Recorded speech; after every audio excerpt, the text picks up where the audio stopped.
Hello student, your welcome on math science website.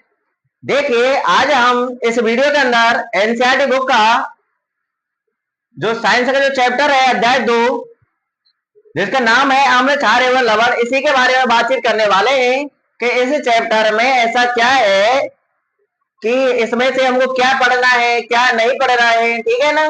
तो इसी chapter के बारे में आज हम बात करेंगे। इसी चैप्टर के इंट्रोडक्शन की बात करेंगे। तो देखिए, आपको ये तो पता ही होगा कि चैप्टर जो एक है आपका, वो हम बिल्कुल कंप्लीट कर चुके हैं। तो ये यदि कोई स्टूडेंट ने अगर चैप्टर एक कंप्लीट नहीं किया है तो ये पिछली वीडियो में जाकर के देख लें। अब वीडियो कहाँ से मिलेगी भैया? आप जैसे ही वीडियो के नीचे देखिए कुछ लिखा होता है, अगर आप उस पर क्लिक करेंगे तो आपको नीचे डिस्क्रिप्शन आ जाएगा, उसमें उसको यानी ऊपर स्क्रॉल करना।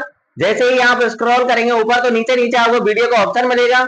उस वीडियो के ऑप्शन पे ही जैसे आप क्लिक करेंगे तो जितनी भी मेरी वीडियो होंगी वो आपके सामने ओपन होकर आ जाएंगी, और उनमें से ये साइंस की वीडियो को देख लेना। ठीक है ना। सबके ऊपर लिखा हुआ है कि कौन सी गणित की है, कौन सी साइंस की है। ठीक है ना। तो वहां से पढ़ लेना। अगर किसी स्टूडेंट ने अभी तक चैनल को सब्सक्राइब नहीं किया है तो ये चैनल को सब्सक्राइब कर लेना, बेल आइकन का बटन दबा लेना, ताकि मेरी प्रत्येक वीडियो का नोटिफिकेशन आपके पास पहुंच जाए। ठीक है ना। तो चलिए आज की इस वीडियो की स्टार्ट करते हैं।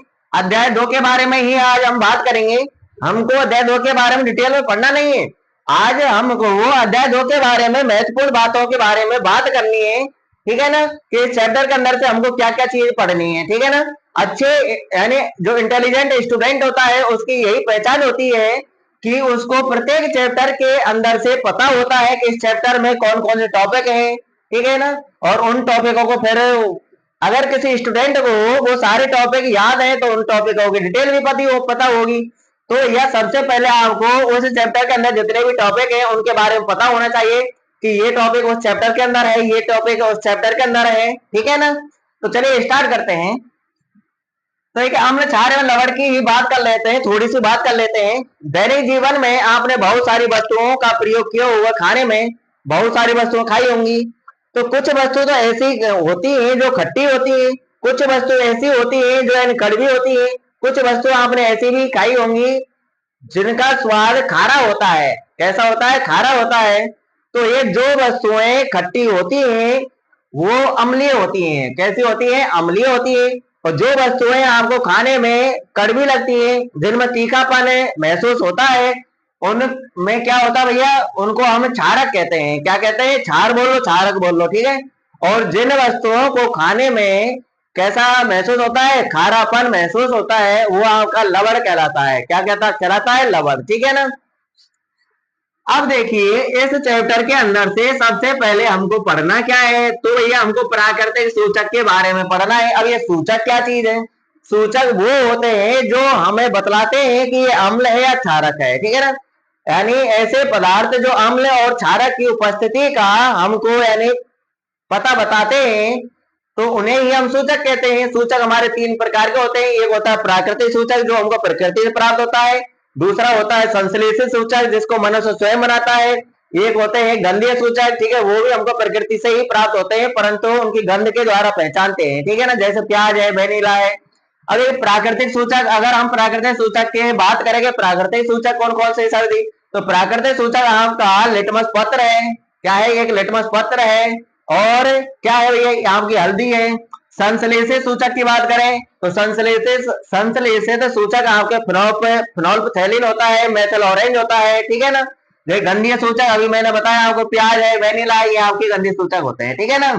तो इनके बाद हमको क्या पढ़ना भैया? आगे हमको पढ़ना होगा इस चैप्टर के अंदर अम्ल व क्षारक कौन कौन से हैं। यानी हमको ये भी तो पता होना चाहिए कि अम्ल कौन सा है, क्षारक कौन सा है। इनके प्रकार के बारे में पता होना चाहिए कि प्रबल अम्ल कौन सा होता है, दुर्बल अम्ल कौन सा होता है, क्षारक अम्ल कौन सा होता है, प्रबल अम्ल कौन हो क्षारक अम्ल नहीं, यानी प्रबल क्षारक कौन सा होता है, दुर्बल क्षारक कौन सा होता है। ठीक है ना। इसके बारे में हमको पता होना चाहिए।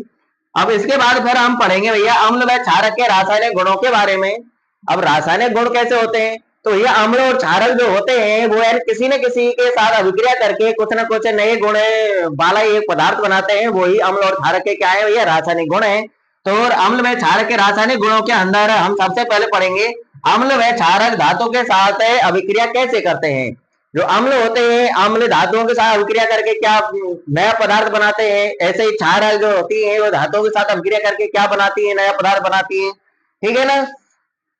तो धातुओं के साथ अभिक्रिया करने के बाद हम पढ़ेंगे कि धातु कार्बोनेट तथा धातु हाइड्रोजन कार्बोनेट अम्ल के साथ कैसे अभिक्रिया करते हैं। जो धातु कार्बोनेट होते हैं तथा धातु हाइड्रोजन कार्बोनेट होते हैं, ये दोनों अम्लों के साथ अभिक्रिया कैसे करते हैं, अम्लों के साथ अभिक्रिया करके नए पदार्थ के रूप में क्या क्या बनाते हैं, तो इनके बारे में ही हम चर्चा करेंगे। भाई एक बात ध्यान रखना, जो क्षारक होते हैं, क्षारक जो होते हैं वो धातु कार्बोनेट तथा धातु हाइड्रोजन कार्बोनेट के साथ अभिक्रिया नहीं करते हैं, इसलिए वो टॉपिक इसमें नहीं है। ठीक है ना। धातु कार्बोनेट तथा धातु हाइड्रोजन कार्बोनेट के साथ केवल अम्ल ही अभिक्रिया करते हैं। ठीक है ना। इससे नेक्स्ट पॉइंट पढ़ेंगे हम कि अम्ल व क्षारक की अभिक्रिया के बारे में पढ़ेंगे। अम्ल और क्षारक परस्पर अभिक्रिया करके क्या बनाते हैं, इसके बारे में तो आपको थोड़ा सा वैसे भी पता होगा कि अम्ल और क्षारक होते हैं वो एक दूसरे के प्रभाव को नष्ट कर देते हैं, जिसे हम उदासीनीकरण अभिक्रिया कहते हैं। तो उसी के बारे में हम पढ़ेंगे यहाँ पर, अम्ल व क्षारक की अभिक्रिया के बारे में। इससे अगला पॉइंट हम पढ़ेंगे यह अम्लों के साथ धात्विक ऑक्साइडों की अभिक्रिया, कि जो धात्विक ऑक्साइड होती हैं, जो धात्विक ऑक्साइड अम्लों के साथ अभिक्रिया करके नए पदार्थ के रूप में क्या बनाते हैं क्या नहीं बनाते हैं, इनके बारे में चर्चा करेंगे हम नेक्स्ट में। ठीक है ना। अगली वीडियो में हम पूरी डिटेल में पढ़ेंगे इनके टॉपिकों के बारे में। अगला टॉपिक है आपका क्षारक। ये बात ध्यान रखना है, जो क्षारक होते हैं वो धात्विक ऑक्साइडों के साथ अभिक्रिया नहीं करते हैं। क्षारक होते हैं जो अधात्विक ऑक्साइडों के साथ अभिक्रिया करते हैं। तो इस टॉपिक के बारे में भी हम इस चैप्टर के अंदर पढ़ेंगे। जो क्षारक होते हैं वो अधात्विक ऑक्साइडों के साथ अभिक्रिया करते हैं, तो अभिक्रिया करने के बाद कौन कौन से पदार्थ बनते हैं और कौन कौन से पदार्थ नहीं बनते हैं। ठीक है ना। अब देखिए, इससे आगे हम पढ़ेंगे कि अम्ल और जो क्षारक होते हैं, अम्लों और क्षारकों में क्या क्या समानताएं होती हैं। ऐसा क्या है भैया जो अम्ल और क्षारकों में भी समानताएं पाई जाती हैं। ठीक है ना। तो इस टॉपिक के बारे में भी हम चर्चा करेंगे। अगला टॉपिक है आपका जलीय विलयन में अम्ल व क्षारक का क्या होता है। अगर हमें अम्ल और क्षारक को जलीय विलयन में मिला देते हैं तब क्या होता है क्या नहीं होता है, तो इसके बारे में भी डिटेल से पढ़ेंगे। तो इसके बाद हम पढ़ने वाले हैं यह पीएच स्केल के बारे में। अभी पीएच स्केल क्या होता है, जो ये पीएच स्केल होता है इसके बारे में थोड़ा सा मैं आपको बता देता हूं कि जो पीएच स्केल होता है ये हमको बतलाता है कि ये अम्ल, अगर अम्ल है तो यानी ये अम्ल प्रबल है या दुर्बल है। प्रबल अम्ल और दुर्बल अम्ल के बारे में हमको सूचना देता है, तथा प्रबल क्षारक और दुर्बल क्षारक के बारे में भी हमको ये सूचना देता है पीएच स्केल। ठीक है ना। तो इसके बारे में भी हम डिटेल से पढ़ेंगे। अगला टॉपिक है आपका दैनिक जीवन में पीएच का महत्व। दैनिक जीवन में पीएच का क्या महत्व है, तो यह पीएच का दैनिक जीवन में बहुत सारे महत्व हैं। तो देखिए हम पढ़ेंगे कि दंत क्षय के बारे में, कि दंत क्षय क्यों हो जाता है, कितना पीएच मान होना चाहिए कि दंत क्षय नहीं हो। ठीक है ना। तो इस प्रकार के क्वेश्चनों के बारे में पढ़ेंगे। और देखिए हम क्या पढ़ेंगे नेक्स्ट टॉपिक में, आगे बढ़ते हैं हम, फटाफट स्क्रीनशॉट ले लीजिए। ये सभी टॉपिक आपको याद हो जाने चाहिए भैया, याद कर लेना। तो देखिए चैप्टर नंबर 2 के नेक्स्ट टॉपिक हैं आपके। तो देखिए आगे हम पढ़ने वाले हैं चैप्टर नंबर 2 में कुछ प्राकृतिक अम्लों के बारे में। जैसे इमली है, इमली में कौन सा अम्ल पाया जाता है, टमाटर में कौन सा अम्ल पाया जाता है, नींबू में कौन सा अम्ल पाया जाता है, दही में कौन सा अम्ल पाया जाता है। ठीक है। तो इस प्रकार के अम्लों के बारे में हम चर्चा करेंगे। ठीक है ना। बोर्ड के एग्जाम में यहाँ से एग्जाम में क्वेश्चन आता है। ठीक है ना। और हम पढ़ने वाले हैं अगला टॉपिक लवण परिवार के बारे में। और लवण परिवार के बारे में कौन कौन से तो लवण होते हैं उनके बारे में हम चर्चा करेंगे। तो देखिए पहला ये, इसके बारे में पढ़ेंगे हम सोडियम हाइड्रोक्साइड का निर्माण कैसे होता है और इसके उपयोग क्या है। तो देखिए सोडियम हाइड्रोक्साइड का रासायनिक सूत्र होता है NaOH। ये याद हो जाना चाहिए आपको। सोडियम हाइड्रोक्साइड का रासायनिक सूत्र क्या होता है, NaOH। तो ये सोडियम हाइड्रोक्साइड की निर्माण की जो क्रिया विधि है उसके बारे में हम पढ़ेंगे इस चैप्टर के अंदर, कि निर्माण कैसे होता है। फिर निर्माण होने के बाद हम पढ़ेंगे कि सोडियम हाइड्रोक्साइड का उपयोग कहाँ कहाँ किया जाता है। ठीक है ना। अगला टॉपिक है आपका ब्रंजक चूर्ण। ब्रंजक चूर्ण का रासायनिक सूत्र है CaOCl2। ठीक है ना। इसका रासायनिक, ये तो ब्रंजक जो चूर्ण है जो ये तो देसी नाम है, वैसे इसका रासायनिक नाम है कैल्शियम ऑक्सीक्लोरेट। क्या है, कैल्शियम ऑक्सीक्लोरेट है इसका रासायनिक नाम। तो देखिए ब्रंजक चूर्ण का रासायनिक सूत्र याद हो जाना चाहिए आपको, CaOCl2 होता है। क्या होता है, CaOCl2। तो इसके बारे में हम चर्चा करेंगे इस चैप्टर नंबर 2 के अंदर कि ब्रंजक चूर्ण का निर्माण कैसे होता है और निर्माण होने के बाद फिर व्यंजक चूर्ण का उपयोग कहाँ कहाँ किया जाता है अपने दैनिक जीवन में, ठीक है ना। तो इसके बारे में भी चर्चा करेंगे। अगला टॉपिक है आपका बेकिंग सोडा। जो ये बेकिंग सोडा होता है इसको हमें खाने का सोडा भी बोलते हैं और इसका रासायनिक सूत्र है NaSCO3 और इसका रासायनिक नाम है सोडियम हाइड्रोजन कार्बोनेट।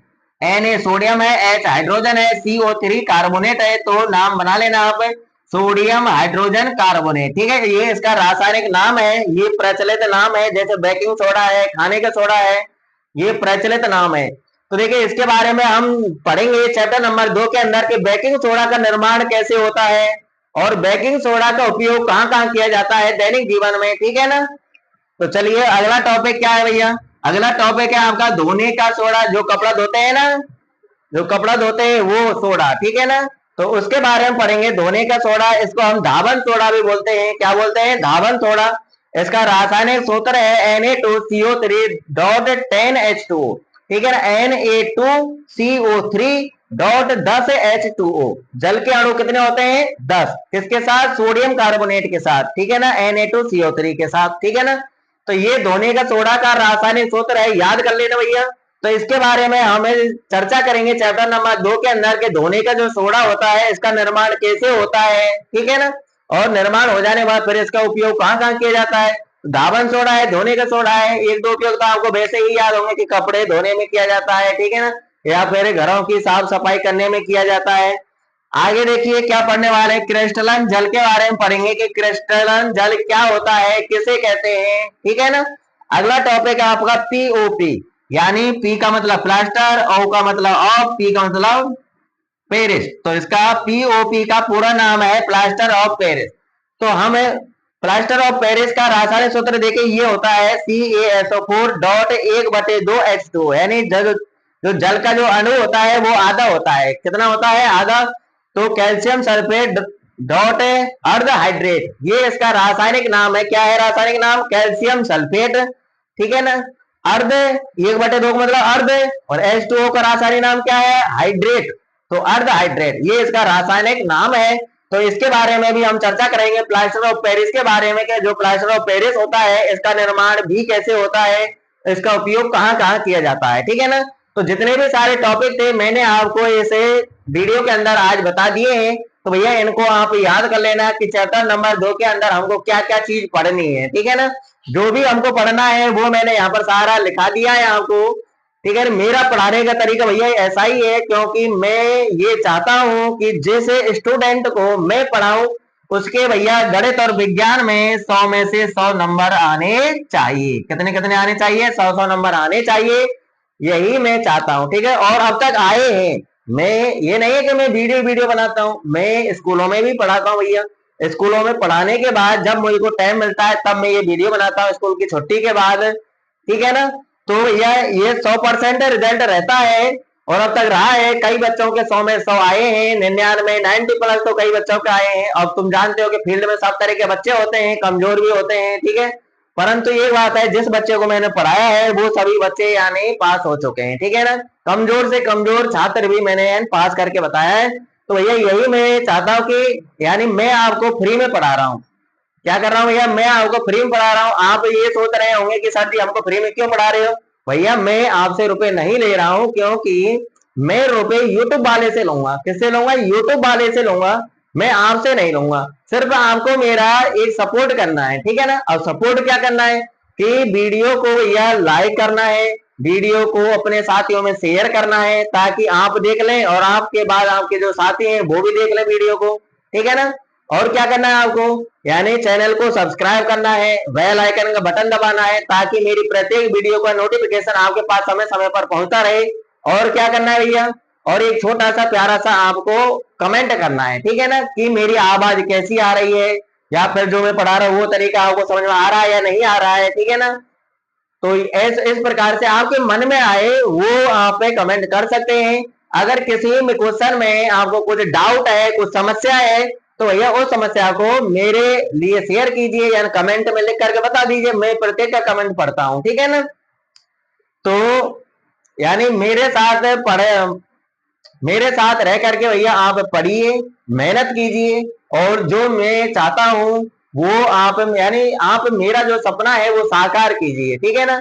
यानी मैं चाहता हूं कि जितना हो सके उतने छात्रों को मैं अच्छे मार्क्सों से पास कराऊं, ठीक है ना। और जो इंटेलिजेंट जो बच्चे होते हैं, ये मैंने पहले भी बता दिया आपको, जो इंटेलिजेंट बच्चे होते हैं वो यानी चैप्टर के अंदर से एक भी टॉपिक नहीं छोड़ते। चैप्टर के अंदर जितने भी टॉपिक होते हैं वो सभी टॉपिक उनके माइंड में होते हैं कि इस चैप्टर के अंदर से कौन कौन से टॉपिक हैं, ठीक है ना।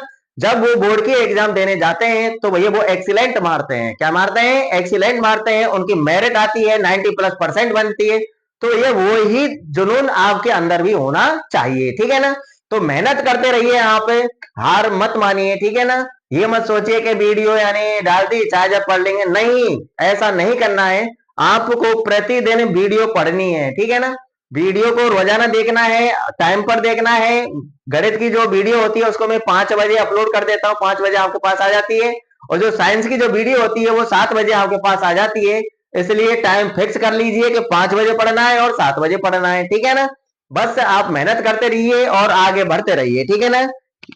और अब मिलते हैं नेक्स्ट वीडियो में इस चैप्टर का सॉल्यूशन लेकर। जब तक के लिए ऑल द बेस्ट।